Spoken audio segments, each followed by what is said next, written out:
আমি শুধু আল্লাহর উপরে পূর্ণ ভরসা করেছিলাম। আমার সামনে আর কোনো রাস্তাই খোলা ছিল না।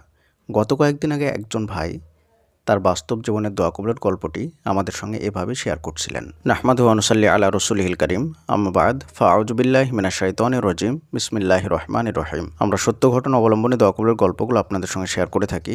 আপনি আপনার দোয়া কবুলের গল্পটি আমাদের সঙ্গে শেয়ার করতে পারেন, আমাদের চ্যানেলে প্রচার করা হবে।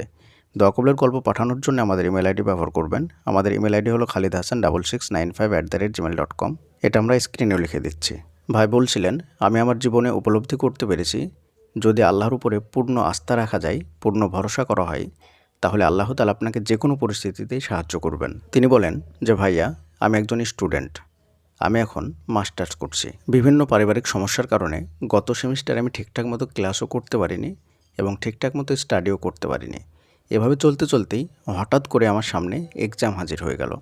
যখন এক্সাম হাজির হয়ে গেল, তখন আমি কিছুই বুঝতে পারছিলাম যে কী করব, কিভাবে পড়াশোনা শুরু করব, কোথায় থেকে কী করব, কিছুই বুঝতে পারছিলাম না। কোনো কিছু আমার মাথায় কাজ করছিল না। তো এভাবে ভাবতে ভাবতেই এক্সামের ডেট চলে আসলো। যেদিনকে এক্সামের ডেট চলে আসলো, এক্সাম দিতে যাচ্ছি, এমতো অবস্থায় আমি বুঝতে পারছি না আমি কী লিখব, কারণ আমি সিলেবাসের কিছুই জানি না। তো আমার কিছু ফ্রেন্ড তারা বলল যে পরীক্ষাতে নকল করে লিখে কোনো রকমে এবারের মতো পাশ করে যা। আমি সেই মতো তাদের সহযোগিতা নিয়ে কপি করার জন্য প্রস্তুত হলাম এবং বেশ কিছু নোটস কপি করে নিয়েও গেলাম। যখন আমি এক্সাম হলে গিয়ে বসলাম, তখন আমার মাথায় একটাই চিন্তা হচ্ছিল যে আমি যে কাজটা করতে যাচ্ছি এটা সম্পূর্ণভাবে অবৈধ একটা কাজ। এই কাজ কখনোই ইসলাম সাপোর্ট করে না এবং আল্লাহ তাআলা এই কাজে কখনোই খুশি হন না। তিনি এই কাজে রাগান্বিত হন। কপি করে কোনোভাবেই পাশ করা যাবে না। যদিও আমার কাছে কপি আছে, তারপরে আমি মনে মনে এই চিন্তাটাই করছিলাম। যদিও আমার সামনে অনেকেই কপি করার জন্য প্রস্তুতি নিচ্ছিল এবং তারা তাদের সঙ্গে বেশ কিছু নোটস নিয়ে এসেছিল। তো এভাবে ভাবতে ভাবতেই আমার মধ্যে এমন একটা অস্থিরতা চলে আসলো, শেষ পর্যন্ত সিদ্ধান্ত নিলাম যে কপি আমার কাছে থাকবে, বাট একটা কপি দেখেও লিখব না। আমি পরিপূর্ণভাবে আল্লাহর উপরে ভরসা করব। এবং শেষ পর্যন্ত এক্সাম হলে প্রশ্নপত্র দিয়ে দেওয়া হলো। আমি প্রশ্নপত্র হাতে নিয়ে দেখলাম যে এইগুলো আমি সঙ্গে নিয়ে এসেছি তার মধ্যে বেশিরভাগই চলে এসেছে। যদি আমি সেইগুলা টুকে লিখি তাহলে আমি ভালোভাবে পাশ করে যাব। তারপর আমি সিদ্ধান্ত নিলাম যে না, টুকে লিখব না, আমি আল্লাহর উপরে ভরসা করব। আল্লাহ তাআলা নিশ্চয়ই কোনো একটা ব্যবস্থা করে দেবেন। আমি প্রশ্নপত্রটা হাতে নিয়ে রোল নাম্বার এবং রেজিস্ট্রেশন নাম্বার এগুলা লিখলাম। লেখার পরে প্রশ্নপত্র হাতে নিয়ে আমি চোখ বুজে দরুদ শরীফ এবং দোয়া ইউনুস পড়তে শুরু করে দিলাম। আমি মনোযোগ দিয়ে অনেকক্ষণ ধরে দরুদ শরীফ পড়লাম এবং সঙ্গে দোয়া ইউনুসও পড়তে থাকলাম।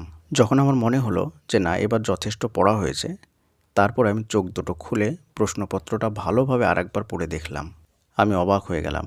কোশ্চেন পেপারের শেষের দিকে প্রায় 4টে থেকে 5টা কোশ্চেন এমন ছিল যেগুলোর উত্তর আমি হুবাহু পারবো। যদিও আমি কখনো ক্লাসে এগুলো পড়িনি এবং সিলেবাস অনুযায়ী পড়িনি। এইগুলো আমি বিভিন্ন পেপার পত্রিকায় পড়েছিলাম আর সেগুলো আমার মাথায় হুট করে চলে আসলো। এতক্ষণে পরীক্ষার জন্য নির্ধারণ করে দেওয়া 2 ঘন্টা সময়ের মধ্যে প্রায় আধা ঘন্টা সময় চলে গেছে। আমি একবার চতুর্দিকে চোখ বুলিয়ে নিলাম। দেখছি সবাই গভীর মনোযোগ দিয়ে লিখছেন এবং যিনারা গার্ড দিচ্ছেন তিনারা গভীরভাবে পর্যবেক্ষণ করছেন। বারবার আমার দিকে তাকাচ্ছেন, কারণ আমি ছাড়া হলে সবাই লিখছিল। তখন আমি বিসমিল্লাহ বলে লেখা শুরু করে দিলাম। আল্লাহর রহমতে আমি খুব সুন্দরভাবে লিখলাম এবং পরীক্ষার জন্য নির্ধারণ করে দেওয়া 2 ঘন্টা সময়ের 10 মিনিট সময় থাকতেই আমার লেখা শেষ হয়ে গেল। প্রশ্নপত্রে বলা হয়েছিল 5টা প্রশ্নের পরিপূর্ণ উত্তর দিতে হবে। আমি তার মধ্যে থেকে 4টে প্রশ্নের পরিপূর্ণভাবে উত্তর লিখেছিলাম এবং একটা প্রশ্নের উত্তর পরিপূর্ণ লিখতে পারিনি, কিছুটা ভেঙে ভেঙে লিখেছিলাম। সেদিন ওই পরীক্ষার হলে নকল করার জন্যে অনেকেরই প্রশ্নপত্র বাতিল করা হয়েছিল। হল ভর্তি স্টুডেন্টদের সামনে তারা অনেক অসম্মানিত হয়েছিল।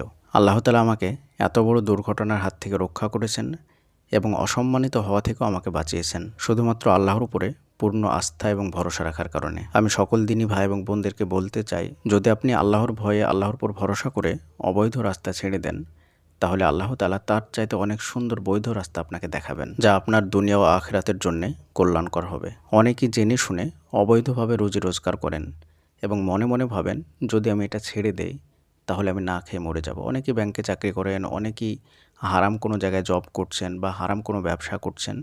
তাদের মনের মধ্যে শয়তান বারবার একটা ওয়াসওয়াসা দেয়, যদি তুমি এটা ছেড়ে দাও তাহলে তুমি রিজিকের সমস্যায় ভুগবে।